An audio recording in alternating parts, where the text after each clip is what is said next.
first keynote session, Supply Chain Risk, Resilience, and Regulation, is presented by Melissa Warneke. Melissa is Vice President, Head of Sustainable Procurement at financial services company Aon. Welcome, Melissa. Thank you, Sean, and it's great to be here with you today. We're absolutely delighted to have you here. Thank you. I'm excited to get into some of the, details of what we're looking at today. I wanted to give a brief introduction on myself and a little bit of context before we get started. So first of all, as Sean mentioned, I had our sustainable procurement efforts, which really encompasses our environmental sustainability, supplier diversity, and supplier risk governance. So we've strategically brought these pieces together in order to really try to address some of the key initiatives we have today. I've been with Aon for the past 12 years, based out of Chicago, but have 20 plus years in procurement and supply chain activity.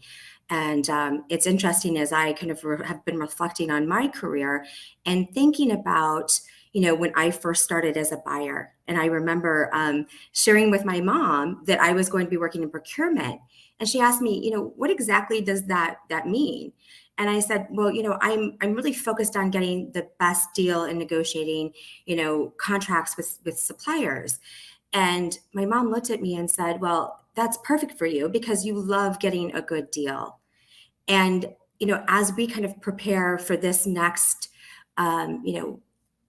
I think challenges that we're seeing as part of supply chain and procurement, it's interesting for me to reflect on how much, our profession has evolved and the new challenges that we're looking at. And so as I was preparing for this, I really wanted to think about, what is this balancing act now that we have as part of, being in procurement and in driving, the resiliency that's needed. Given all of the potential risk and regulation and everything that we're facing, everything in between. But I also think it presents an amazing opportunity for us as well. So I'm excited to be here today. We can go ahead and move to the next couple of slides here. And then, next one we can go through. So, as we're talking about this balancing act and the pressure that we're seeing, I wanted to give a little bit of background and context around, what we're doing today, but also ensure I'm providing a little bit of practical advice. Because I know in attending sessions like this, I love to walk away with advice that I can use and apply to what I'm doing every day. And so at Aon, we have we've established this new sustainable procurement function in support of a lot of the public commitments and also, pressure that we're seeing from our clients. In addition to driving climate solutions for our clients. So when we think about the pressure and the public commitments, we can move on to the next slide.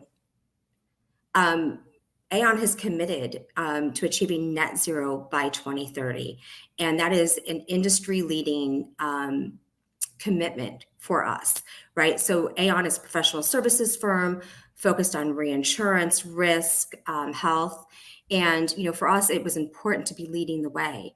Now, as you think about what it takes to execute on some of these commitments, as far as to the environment, supplier diversity, ensuring that we're working, with an ethical supply base, et cetera, it's important that we focus on how we execute and deliver on those promises. So, as we were evaluating where we're at today, as far as our emissions and commitment to net zero, we were really finding the majority of those emissions for our supply chain reside within the scope 3 area, which is purchase goods and services.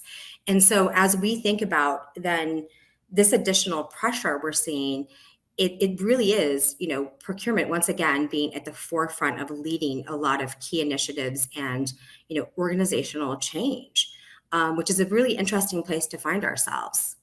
We can move on to the next slide. So we think about how we're juggling, these public commitments. We're also, in a new regulatory landscape where we're seeing, honestly, global regulation really affecting us in every jurisdiction. So when I think about some of the challenges that we were looking at in bringing things together, we were not only seeing, we made this public commitment, but we're also seeing this regulatory landscape that between not only environmental regulation, but we're also seeing, how are we going to manage modern slavery? Different countries are driving regulation and requirements. How are we going to manage that across 120 countries? And how are we going to ensure that we're complying? And we're getting, the right data and information. So, I think this continual, when we talk about balancing act, it's about bringing these things together in a way that we're trying to better understand what we should be doing as a procurement organization, but also how we're kind of continuing to manage through all these aspects. So we can move on to the next slide, please. And then we also think about the data challenges we have. So again, I think this is where myself and my team were looking at how do we start to manage across 120 countries, and how we're managing regulatory pressure, ensuring we're executing on commitments, and also managing some of the day-to-day and working with our teams as well. And when I talk about the balancing act, one of the things I also wanted to make sure that we're talking about is there's the day-to-day business as usual activity that we have to ensure is taking place as well. So an interesting aspect of this is, as procurement and supply chain, there's the continual cost pressure. Obviously, with inflationary pressure, risk mitigation and contracting, I really, it amazes me as far as this balancing act that we're every day having to work across between our, internal stakeholders, our suppliers, and how we kind of achieve all of these different, goals that we have.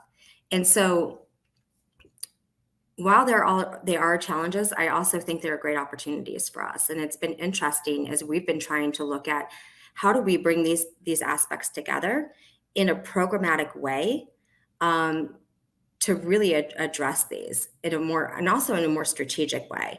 One of the things that we've been doing is, we're on the receiving end many times of client requests as well to explain what we're doing as an organization across sustainability, supplier diversity, and ensuring, that we have,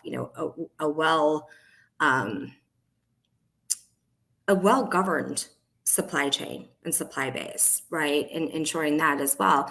And so as we've been receiving all of these requests and surveys, it was also important to me that we do not inundate our supply base with surveys and requests. So we really were looking at ways to automate. And so when I talk about opportunities, it's this continual innovation that we need to be focused on as well to help us better manage and maintain, our accurate data and information. And one of my hesitancies, and I'll dive in here a bit, around sending out surveys to our supply base has been around the accuracy and also having the resources to review any type of survey information. I can tell you many times that the surveys can land in, the sales exec in their mailbox, and they're trying to navigate how to respond. And I don't have 100% confidence in that I'm going to have accurate data coming back. And so it was important to us that we started to look at, how do we identify sources of validated information that we can leverage and really look at materiality with our supply chain as well, especially as we're looking at environmental data. How are they helping us get to our net zero goals? What are their policies and public statements about modern slavery? Are they kind of up to snuff in meeting some of the things that we need? And also, ensuring that we have the right information from them. So we can move on to the next slide, please. So one of the elements here is, across I guess the key theme would be managing our supplier risk as well. So ensuring that we have accurate data and information was important. So we started to devise an approach internally around how do we manage this from more of a what I'll call maybe a dashboard solution, because it was important for us to be able to look at this information based upon materiality, based upon spend, supplier category, of how things were starting to, how we could manage that risk. And so we devised a supplier dashboard solution where we're able to import information publicly available and some licensed data, working with our data and analytics team. So this was a collaboration across not only our procurement team, but our data and analytics, and also some internal resources as well and expertise. Luckily, I think Aon has a really strong data and analytics function, and we were able to work with them to do this. And we can move to the next slide, please.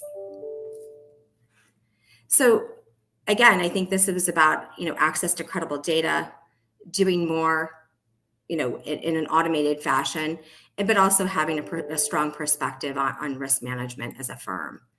And we can move to the next slide, please. Thank you. So I wanted to share just a little bit of insight here, and this hopefully will get you thinking as well about how you can really deploy a program in working with your supply chain to manage a lot of these different facets, and also help to balance, some of the activity that we need to be focused on in driving a lot of change and key initiatives. Some of the work that we've been doing is bringing in not only the environmental data, but also the modern slavery data, that social dimension from an ESG perspective, and also starting to look at some of the governance information. So this is really interesting to me, because I can look at this as a leader and really identify, where do I need to start targeting my efforts? And we have been very focused on materiality because, again, going back to that scope 3, our emissions, that's where we need to focus our efforts. And then when we look at top spend, estimated emissions, and who we need to be working with in our top emitters, that really helps us target where we should be having conversations and applying our resources. So as part of that, we have been looking at not only the information around environmental, but also social, and looking at modern slavery, the human freedom scores. So a lot of different data sets, but I think this gives you good context about how you can start to pull in information and hopefully look at this in a more strategic way, a targeted way to work with your supply chain. And so the intent here today was for me to help you visualize too some of the information that you can pull together. And as we're trying to balance the risk and also the opportunity, right, to innovate and work with your teams, and even working with providers out in the market. I mean, I don't think that there's a day that goes by that I'm not contacted by someone, companies who are innovating across kind of the ESG space, sustainability in particular. I mean, it feels like there is just so much incredible work going on. So we have also been relying very heavily on our suppliers across these dimensions to help us innovate and identify opportunities to decarbonize, to look at our supply chain differently. So that's some of the kind of a little bit of information around what we're doing as far as the dashboard that we've created. And we've done this from an internal perspective, but are also working with our teams, to help clients in the same space. And so it's been a very fascinating journey, as a procurement professional, to think about how not only is this helping us and we're addressing a need internally, but how we can help clients.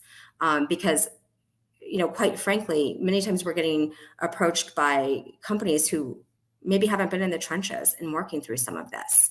And so I think that's what's really important as well, as we kind of try to address some of these evolving needs, that we continue to think about how we do this in a very practical way as well. And then we can go ahead and go to the next. And so I want to talk a little bit about, yes, we have a dashboard that's useful in helping us identify, targeted plans. But one of the things that we've also been doing to help balance, this continual risk and regulatory environment is how do we then take this targeted strategy and engage with our suppliers in a really meaningful way? And so when I talked about looking at some of those material suppliers, I'm sure many of you have your top suppliers that are very key to your strategy. But looking and having those conversations with them, as part of your regular, business reviews, your strategic business reviews, talking about, where they stand on some of their environmental aspects. How can they support your supplier diversity program? What are they doing to advance really this view around strong governance in the supply chain that will help us build that resiliency? So we've been using those opportunities with our suppliers. So we're also not burdening some of our category managers. We're slotting into those agendas to talk about these things, because I think it's important that it's integrated versus these one-off, again, surveys or questionnaires, but it's an integrated approach and conversation with your key suppliers. Internally, we've also been developing our own really policies to ensure that we have a strong supplier code of conduct, that we're setting those expectations with our supply base and working with them. And embedding this criteria as we look to identify and source new suppliers. We're setting expectations up front. We're working very closely, again, with our category management teams to ensure that our requirements are aligned, but we're also trying to balance those as well. And when we talk about, again, that balancing act, that's where a lot of this comes in, because we're balancing, not only the risk and some of these ESG elements, but, our cost element. And, that's a huge driver. And at any given time, I feel like, the scales tip in a different direction, and where we need to focus more. And so by integrating some of these kind of core requirements, we can maybe achieve some of that, greater balance, with our teams and with our supply chain. We are seeing, there can be contentious negotiations. And so when we're trying to embed this criteria, there's going to be a give and take. We're not always going to get, the sustainability language or the supplier diversity language we want in the agreements. So we have to continually fine tune, think about opportunities to engage, and continue to pressurize to achieve, our goals of net zero by 2030, which is heavily reliant on our scope 3 emissions, again, being our purchased goods and services, and, kind of make sure that we're working closely with our stakeholders. And that's another element I think that's really important to bring up, because in working, we all have our internal clients, and they own many times the P&L. And so ensuring that you're working closely with them to drive drive the understanding, help them along with the journey, and support, whatever internal requirements that you have between these kind of areas, them understanding that is going to be a critical lever for you. And so that's one of the things that, we're starting to get even more focused on, is really making sure that we drive that understanding and collaboration between our teams and our business stakeholders every day. And so, this again is that pragmatic approach that we've been focused on, and also ensuring that we're meeting these objectives and every day trying to balance, all of the kind of core requirements we have as procurement professionals. And, again, it's continuing to evolve. But it's an exciting time to be, in our profession, and really kind of at the forefront of so much change. So it's an exciting opportunity as well. We have the challenges, but I think with anything, it presents opportunities to innovate, to think differently, and to really influence, our supply chain in working together in a more meaningful, impactful way. So we can go on to the next slide. I think that may be our Q&A. And I wanted to give a little bit of time then to talk and get questions from this group and make this a bit interactive too, because I think with so much going on, it's important to have time to kind of field questions and have that interaction. Thank you ever so much for that, Melissa. It's fascinating. And the more I learn about procurement, the more it becomes clear to me that roles such as yours really are like a high wire act, aren't they? A balancing act between you've got so many conflicting demands and changing landscapes that it must make your head spin at times. Definitely, Sean. I think that's a good way to describe it, right? I think there's a lot that we have to focus on. But again, I do think it's a great opportunity within our area to continue to grow and also develop as professional development opportunities. So I think it's been really fascinating. Actually, I do have a question here for you, Melissa. You mentioned the ever-changing regulatory landscape. I mean, I know myself from covering, news in the supply chain area. Just how often new laws are being introduced. In different territories. How much of your time is spent as a team and as a company staying abreast of all these changes? So, Shannon, I think that's a really good question. I think that was one of the drivers for us in trying to derive some automation. I would say,